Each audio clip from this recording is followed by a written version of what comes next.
Welcome to Storycomic Presents, where we interview amazing storytellers and artists. This is episode 169. I'm your host, Barney Smith of Storycomic.com, and we're excited to have back with us the talented comic creator of Stuffed Rock Studio, Dylan Goss. Hey, thanks for having me. Dylan, Always yeah, great to be welcome here. back. Yeah, see, we were just saying before we went live that I am your second time interviewer. So Yeah. I'm yeah. that's a milestone. Yeah, see right there, yeah. And it's exciting because last time you were on, you were talking about Mara.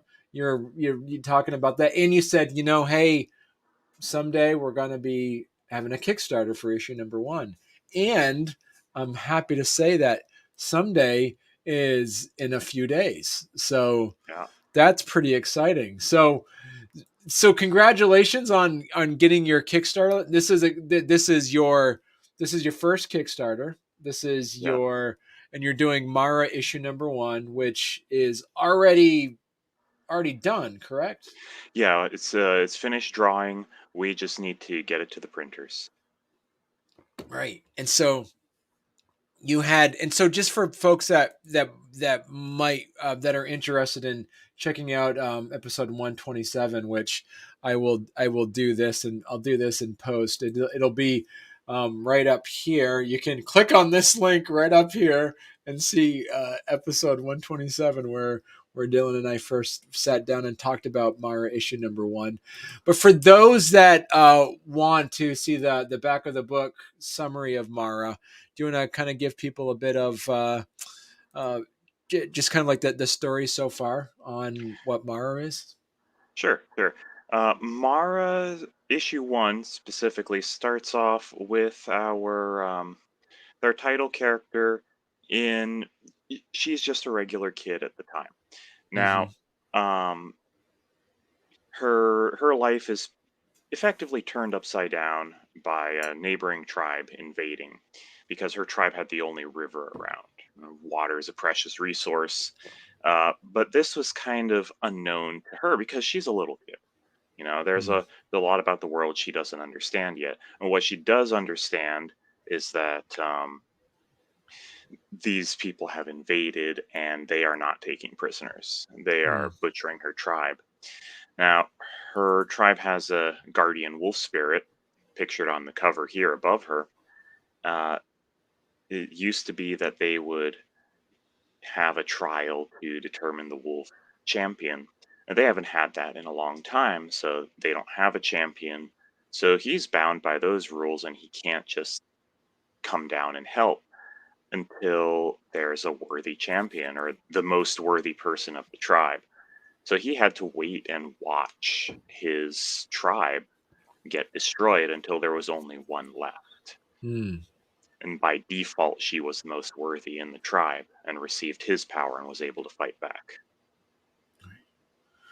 And when did you start this series? The first page went public on April 8th of last year. Wow. Okay. And right now and you did it through, so people can read the issues now, read the story so far online at Yeah, maracomic.com, correct? right. It's a web quality image because if I uploaded the proofs that the artist gave, it'd take forever to load the page, right?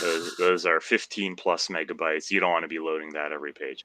Um, but I wanted to make it accessible to everyone, right? Mm. And digital distribution certainly helps with that. But there are some people who are just never going to be able to pay for the comic, right? Right.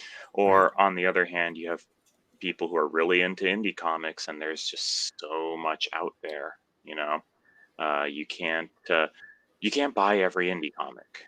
Mm. So I'm hoping that those people will see it for free and get invested. And I'm not a marketing genius. That was just my thought on the matter. Right. So did you, when you put this together, though, that you created this as with the expectation to make it put it in print eventually, correct? Right. Took us a while to get there, but we're going for it now.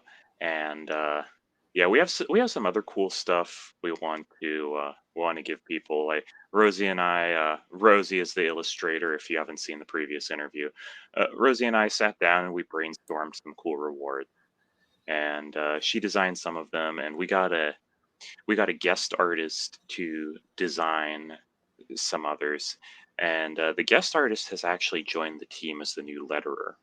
Oh, That's nice. a Okay. very recent development. I haven't even Okay. updated the site on that yet, but yeah, that's cool. We're happy to welcome Mercury full time. Mm. And so really excited. So this is the first time that people are going to be able to see what you're looking at for the Kickstarter. Do you want to kind of go over a bit of what the pledge levels are going to look like? Yeah, the basic uh, first tier pledge level is digital only. It'll be Okay. the higher quality PDFs than you have on the site, and Mm, it'll be in all four languages. So for $5, you get all of them. Um, mm. and if we hit uh, our stretch goal, everybody, including the first tier pledgers, will also receive Chapter 2 in PDF form. Wow, No really? additional cost. Yeah, yeah, Wow. So that's basically issue number 2. yeah. We're still working on issue 2. Right. Um, it's a significantly longer one. Issue Mm, 1 is Uh, basically a prologue in comparison. It follows a different format than we used moving forward, because originally we were going to do 20 issues total, and they were all going to be a similar length, mm, But we decided, starting with chapter 2, because this is our first time doing this, right. uh, we don't have all the answers from the start, and we decided to tighten up the storytelling and make each issue longer. Right. So when issue 2 does drop, we're looking at a 70-page comic for you. So Wow. Okay. yeah, yeah, and you can see the progress every Thursday. We upload a new page. Right. Yeah. Not everybody wants to read it like that, which is fine. I mean, you want to read the whole thing at once, and you want to read it in higher quality. Just wait for the PDF. No judgment there. I don't watch an episode every week on Netflix. I I power through a whole season. Right. Exactly. And then you have, and so then you have your $10 pledge, which is which is the book itself. Yeah, yeah. Yeah. It does the book, and it also comes with the PDF because you know I I found that when I backed other comics, I didn't always want to wait for it to get here in the mail, Hmm. and because the PDF is just, it has to be ready first. Literally, you Right. send it to the printer. Now, of course, you send a different version to the printer, but the comic has to be done Right. before it goes to the printer. So might as well get it to the backers, right? Right. Um, yeah. So I did similar things when I backed Blood and Bullets, when I backed Glen in Monsterland. Glen in Monsterland is I mean, I have a great relationship with those creators. We did a brief crossover with Mara, and we have a few mutual fans who are like, "Hey, you gonna do a longer crossover? That little two-panel comic is funny, but I want a real crossover."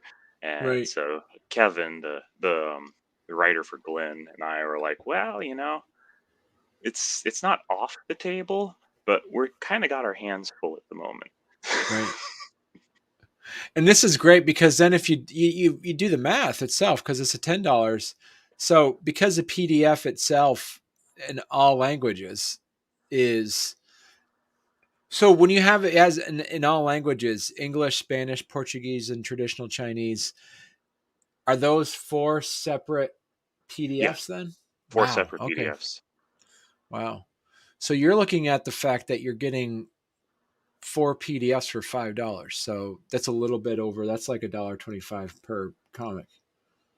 Yeah, I you know, part of it was I didn't want to do the accounting for, Mm, do you want the PDF in Portuguese? Do you want the PDF in English? right. Because someone's gonna click the wrong one and then be like, "Hey, Right.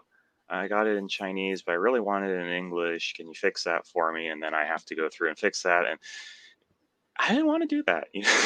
Right.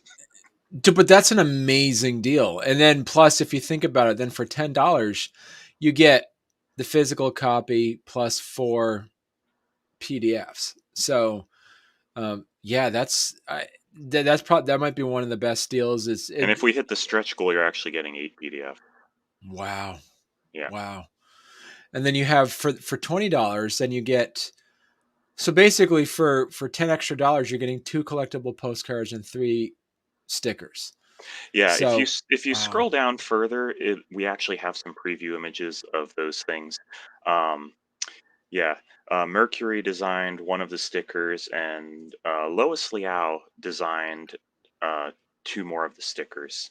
Oh, And nice. yeah, yeah, they're very nice. We actually have some higher res previews of all of those things. Right. Uh, I I wanted to lay out the pledges like this because there are a lot of comic Kickstarters I go to, and I genuinely don't understand what they offer in their pledges. Yeah, I really want to back this comic, looks really cool, but what are you selling me? I genuinely don't understand. So I'm like, you know what? I'm going to make it as clear as I possibly can. And Right. if you if you look at these images I put up and you don't understand it, you know what? Just shoot me a question because I Right. thought I did the best I could, but maybe I didn't, right? Right. So shoot me a question. I will be happy to explain to you in detail what you're getting. Right. Yeah, those are beautiful stickers too. That we're looking at the one with yeah, with the wolf Yeah, and that's the been popular on Twitter. right. That was Mercury's that was Mercury's big. I would say that was her big contribution. She also did the two postcards, and the two postcards are great, right? Right. But that sticker image was also, and we also ended up using that on the back cover art because it was just too good. Right.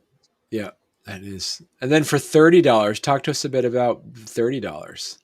So besides everything else in the previous tier, you also get the piece of swag I am most excited about, and it's the axe keychain.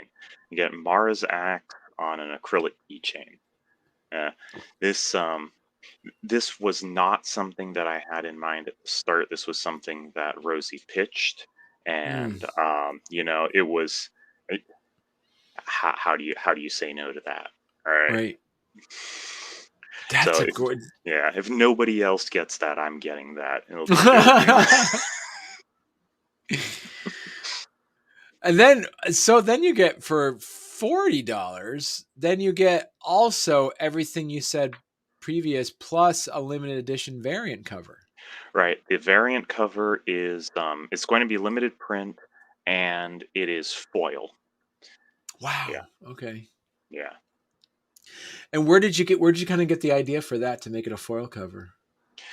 I looked at what other people were doing. Honestly, Hmm. I'm in a few comic Discord groups servers. I mean, and I see what other people are doing for theirs, and the foil ones look real good sometimes. Hmm. Sometimes they don't look so great.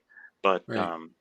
when when Rosie designed this variant cover, I immediately saw, yeah, this is something that I think is going to look really good in foil. Right. Um, we looked at a few other options as well. Uh, some some people are actually doing uh, metallic covers. And I thought that was just a synonym for foil covers, but no, it is actually metal. And like, well, that's gonna hurt in shipping. So let me not. Well, and plus the things that you have here, like with the acrylic keychain, the stickers, the postcards, all this can be pretty much put in a flat envelope too. That makes it easier for shipping. Well, I'm not gonna do a flat envelope or like the media mailer. Mm. I've seen other people on Twitter have received comics and been like, "Man, this thing got all dog-eared in the mail." I'm like, All "Well, right. yeah." And I talked to a few other creators. The guy who's doing Infinitales said to me that he packs all of his comics and merchandise as though it's being delivered by Ace Ventura. That's funny. And what do you have here for the big one here? Yeah, Your the the big big one, the one, art lover. Rosie is going to do a custom sketch for that. Oh Um, wow. yeah, she laid out some specific rules to make this all go more smoothly. She's only doing a limited number, Mm. maximum 5. So Wow. yeah, Okay. it's like up to 3 original characters. Um, is no mechs or heavy armor. Yeah, she's more of a traditional sword and sorcery fantasy artist. So Hmm. mechs and heavy armor are going to be more difficult for her. No, not safe for work Right. stuff. Yeah, but I don't feel like the rules are that restrictive. I feel like the only one people are really going to get hung up on is the no mech or heavy armor. But if you're looking into this sort of fantasy comic, maybe you're okay with not getting mechs. Right. Mhm. And that's a great deal because then if you do the math, you're getting a you're then getting a unique piece of artwork for $60 Yeah. because everything else is also part of the $40 range. Wow, that's awesome. And what is this? What we're looking at a little You're looking at key. a model of Mara. Yeah, our add-ons. Of course, people can get extra copies of the comic, but Right. the this is if you have a 3D printer, we can get you the STL. You can print it yourself. If you don't have a 3D printer, that's fine. I I talked to I talked to a printer who will ship you one already Huh. printed. This is a sample painted up by an artist that I reached out to um, because I didn't really. I was talking before we started about how I don't have time to paint because of my kids. Well, um, I am going to make some time to paint because I'm going to do a maximum of 5 hand painted ones for Wow. this campaign. So if you would like to have it hand painted, that will be available. Now that'll be $100 for a hand painted one. Um, Wow. yeah, That is gorgeous. now that's actually not my work, but I've I will be posting a picture of the first one when it's done. Mm, Um, and we're getting there. We're getting right. there. It's just y- gotta engineer time when they're napping, right? I'm getting better at it. No, was this also something that was Rosie came up with this idea, or was this your idea to make a miniature? This was my idea. I'm in some miniature painting groups Mm, because it's a natural extension from being involved with tabletop RPGs, Dungeons and Dragons, um, and one of the YouTubers I watch was talking about the process of going about making your own custom mini. And at the time, I wasn't gearing up for a Kickstarter. I just kind of kept it under my hat, and mm. and I was gearing up for it. And Mara's pretty popular with the D&D community, so it seemed like a natural. It seemed like a natural extension of that to offer her as a mini. And actually, one of our stretch goals is to get her spirit guardian Amaru as a model as well. So I got to ask you from the Dungeons and Dragons perspective, what's Mara's stats anyway? Mara is a totem barbarian. Yeah, she has. So a lot of people tend to glaze over this, but you can mix your animals when you have a totem barbarian, and so she is Hmm. wolf and bear. Okay. What's her dump stat? Does she have a dump stat? Oh, her dump stat is charisma for sure.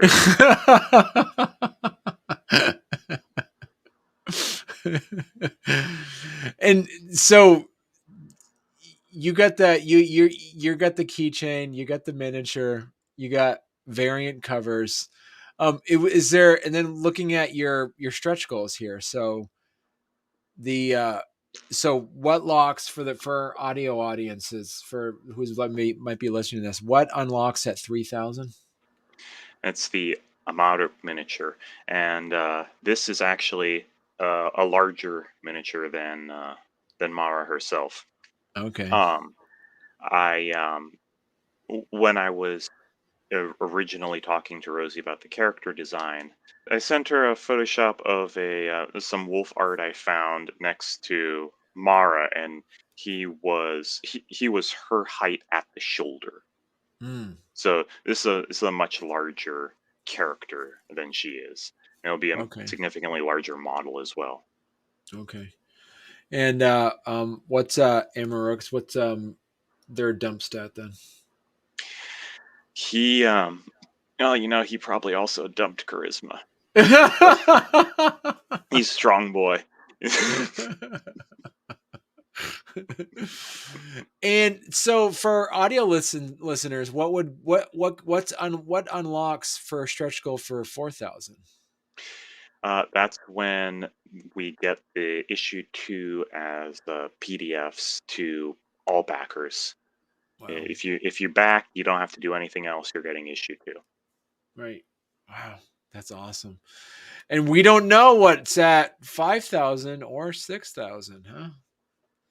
That's And still a those mystery. will be revealed when we unlock other goals. Right. Yeah. That's amazing. And then, as you say, 'cause what's really cool is, and we talked about this last episode, is your creative team is you also have is your translators. So, Yeah. talk to us a bit about the intention of having first and foremost Chinese, Portuguese, and Spanish as a translated comics for you first. So originally, I didn't have the idea to have it translated. Hmm. It just didn't occur to me, and I have a mutual buddy uh, who, you know, he knows someone who had just graduated as a, as a translator. Like that's his. He's going to be a court-approved translator, and Hmm. he heard about the comic through our mutual friend, and he said, hey, I'd love to be involved with that. Our schedules didn't really line up very well, but that planted the idea in my head, and I was like, well, if he can't do Spanish, then I can always find a Spanish translator, right? And at this point, when I was talking to Rosie about having a translation, she said, I'd love to be able to share this with my friends and family who don't speak English. Hmm. So, then that happened, and I posted about it in a Facebook group for indie comics creators. And that's when Rogerio reached out and said, "Hey, if you need a Portuguese translator, I can do that." So I'm curious for those that might be watching or listening that have done comics and say, hey, Dylan, this is a great idea. I would love to get my comic translated in Spanish Mm. or traditional Chinese or French or whatever the language might be. What would be your advice to them? What level of logistics has to be put in place to ensure word bubble sizes and all that stuff happens? And how does that work from the logistics? So, if you want to talk about the the minimum effort required. I like to start there because people, eh, a lot of people do just want to do the minimum effort required, and a lot of people don't understand what that might be, right? Mm, Uh, so at minimum, you're going to need a spreadsheet that everybody in the team has access to. We use Google uh, because everybody uses Google on our team, so that's easier for us. And you're going to have one column for each English bubble or sound effect. Now, some sound effects are not going to be translated. Some mm, of them are going to be left as is. But if you're using a language that has a different alphabet, like Chinese, then you are going to have to translate all of those. Um, if you're if you're using a language that handles its alphabet pronunciation differently, you may have to translate your your sound effect, mm. and that's going to be at the discretion of your translator. Okay. Um, so you're going to have one column for all of your English, separated uh, accordingly, and one column for all of the translated language, let's say Spanish, one column for all of your Spanish, and you're going to also have to have a comment section from the translator and a comment section from the writer. And this is important because you need to be able to give the context. Some languages will handle uh, different forms of speech differently, Mm, and some languages will, for instance, be gendered, and we don't have a lot of that in English, but in Spanish in particular, uh, I think the overwhelming majority of nouns are gendered.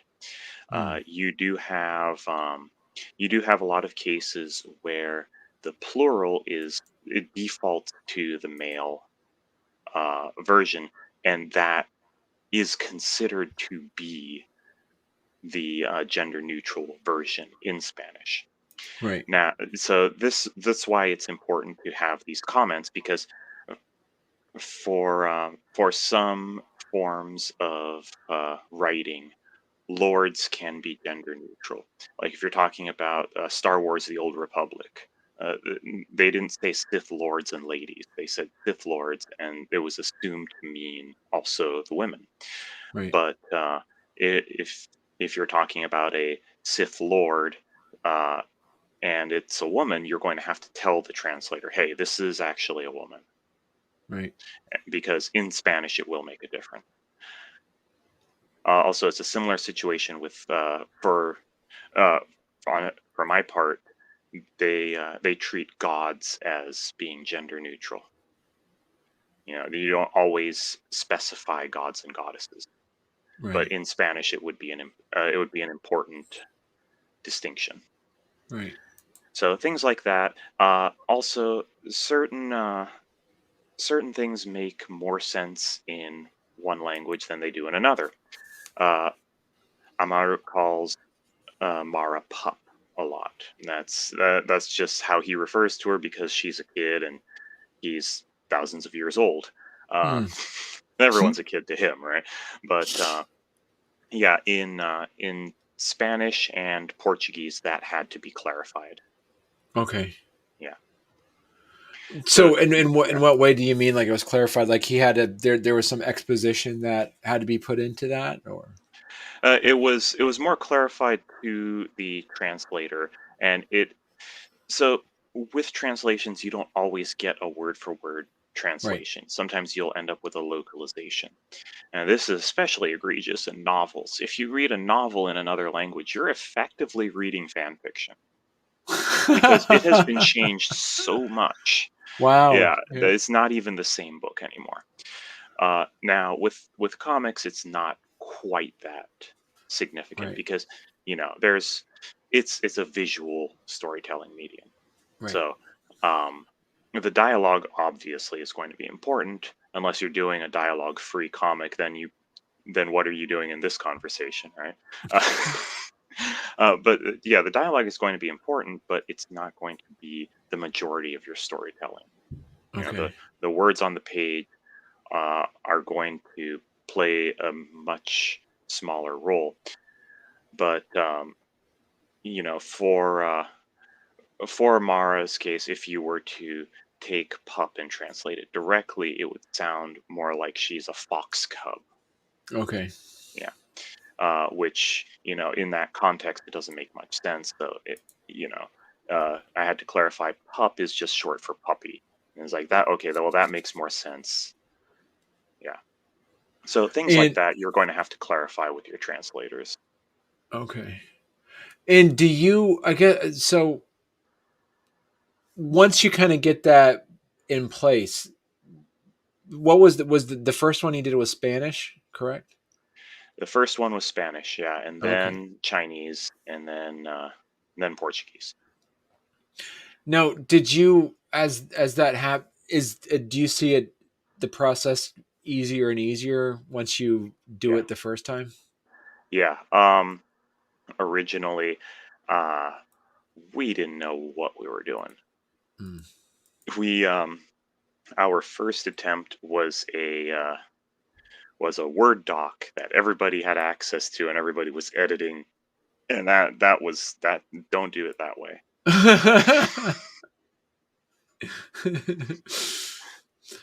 So that was and so now that you have that there, do you have any more other have you seen like some the ratio of time and energy putting into that, the ratio of success of Yeah, readers from different languages now? yeah. Actually, about half of my Facebook followers are from Brazil. Really? Yeah. Okay. Wow. So So it if you want to bring your comic to another language and you don't know what language to use Portuguese. right. It'll be great for you.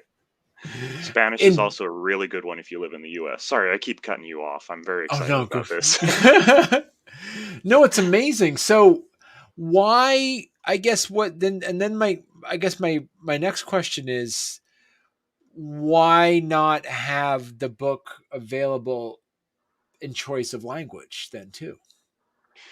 Well, it's printer costs. Printer costs are going to be Okay. they're going to be the issue there. But you may have just guessed one of my blacked out stretch goals there. Really? Yep, Okay. All yep. right. I do want to print it in every language that we have it Okay. translated in it, and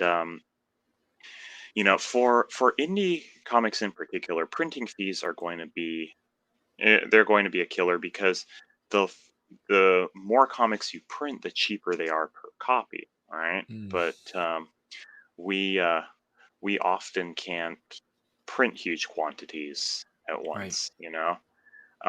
I would love to be able to print 1 million and sell 1 million. That sounds great. That doesn't sound realistic to me right now. We'll see how this Kickstarter goes. Maybe, right. maybe we'll kill it, right? So yeah, so so that would be then a safe guess to say that that unlocks that 5,000 then maybe. Huh? And is at 6,000 is the minifig? I'm guessing minifigures. I'm just guessing right here. Well, if it's popular with the D&D crowd, you kind of need a whole party, right? Right. Yeah. Yeah. That's true. That's true. Yeah. And yeah, I love the characters on there too. And as you said, so issue two and as you mentioned, you're going to be having, you said 5 issues. We're currently looking at 10. Oh, It was 10. it Okay. was originally going to be 20, but then we restructured the way we're telling the story. We didn't cut any of the story out, to be clear. It's Right. still the same story, but we restructured the storytelling with bigger chapters. So it's Okay. going to be 10 now. Right. Wow. That's exciting. And then, and you've also, as you said, you've already had a lot of this kind of plotted out anyway, Yeah. the entire story as well. Yeah, issue 3 is fully written. The Right. script is done. Okay. Issue 4, the story is done, but it's not fully in script format yet. Right.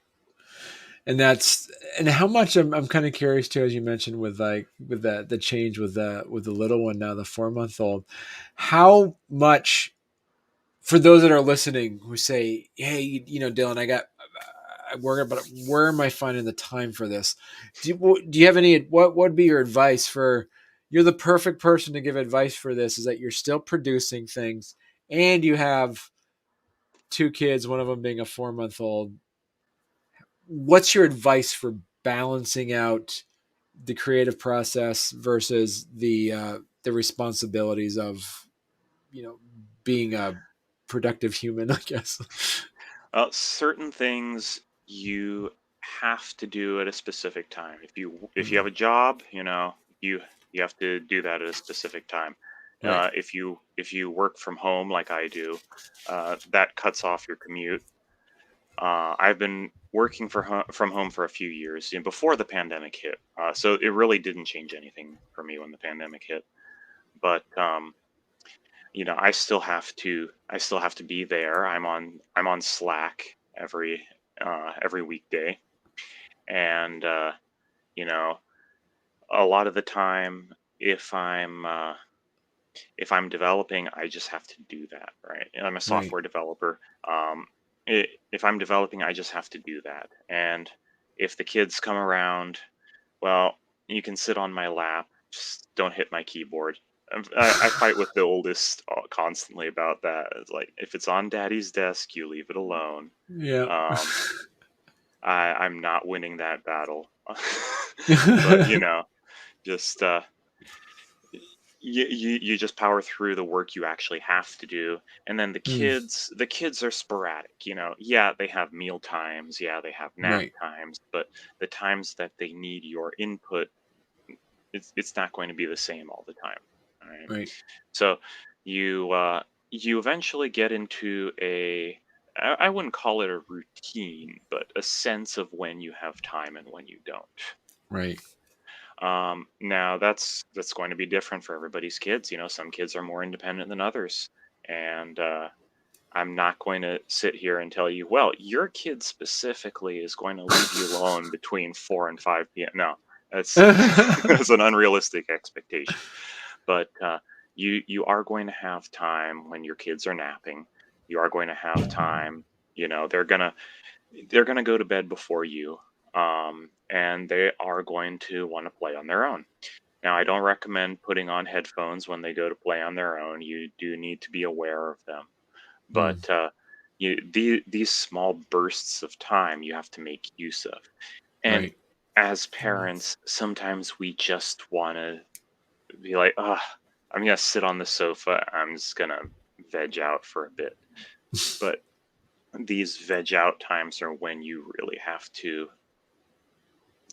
get to it, right. because who knows when you're gonna get another another opportunity. You don't know when Right. you're gonna get. Your kids don't know when you're gonna get another opportunity. They don't know when they want you until they do. It's true. So every little bit of free time that you can squeeze out, that's when you have to get your hobbies, your side stuff done, Uh and yeah, some of that time is going to be filled with chores, we squeeze out when we can do dishes, when we can take out the trash. Right. And your schedule is going to be tight. You are going to lose some sleep, and you have to be okay with that. Yeah. It's true. Yeah. Well, I gotta say, I'm really excited to be watching your Kickstarter. So it goes live as of this recording. It'll be May 30th, correct? 12 p.m. Eastern time. Wow. Okay. All right. So people have so please go ahead, folks. Is definitely hit the follow button on this. To look forward to it as it shows up. Make sure you get notified about it on launch when it happens. You already got 90 followers on this already, Dylan. That's amazing, being your first Kickstarter. So, Yeah, I've been reaching out as much as I can, mhm, to followers, to shows like yours, and I'm not I'm not the biggest uh, platform, but I'm doing my best to get out there as much as I can, And Yeah. while I don't have the hugest fan base, I think Mara does have a bit of a cult following. You know, it's a very specific niche, right? Mm. There aren't a whole lot of little kids with big axes, and that's yeah, that's a Monster Hunter or an anime type trope, Right. but the people who like it really like it, Right. and the people who don't are like, maybe not. Right. But I'm okay with that. Right. I don't know that you can make a comic that appeals to literally every single person. And you wouldn't want to either. That would be the most middle of the road thing, literally, right? Right. Yeah. Yeah. Well, so yeah, this is exciting, and I'm really excited to watch as this grows. And it's, as you say, it's launching May 30th in Yeah. 2022, and it'll go for a month. So people have all of May to back it and check it out. And as I say, you got 90 followers on that so far. That's amazing. So looking forward to following this along, Dylan. And that means you're just going to have to come back on again to Yep. promote issue number 2. So, Yeah, I see some other Kickstarters that I do follow, other creators I follow in the comics and the board game industries. Yeah, I do back board games because now let me let you in on a little secret. I don't play a lot of board games, but I will paint the miniatures that came with the board games. Um, and I see them launching a second Kickstarter before they fulfilled the first one. right, And I don't want to be that guy because I don't like that guy. right, I don't like that guy at all. And I'm sitting there like, you're asking me to back another one. You didn't send me my stuff yet, right? So right. we're not going to do that. We're going to fulfill all the orders. Have them all sent out before there's another Kickstarter. Okay, cool. Yeah, that's a good thing to do, just to make Yeah, sure we people might are. have like the Yeah, pre-launch page up for people to follow beforehand, but the campaign right, definitely won't be launched before the previous right. one is fulfilled. Yeah, cool. Well, once again, thanks so much, Dylan, for coming back on, and I'm really looking forward to following along your Mara issue number 1 and seeing how the Kickstarter goes and seeing how many stretch goals you hit. So yeah, Yeah, thanks for having me. It's yeah, it's fun to be here. yeah. I can now confidently say it's always fun to be here. Yeah.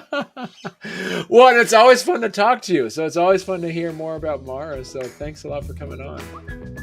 Yeah, looking forward to the next one and the one after that. We got 10 of these things coming, That's right? right. Yep, you got 10 of them.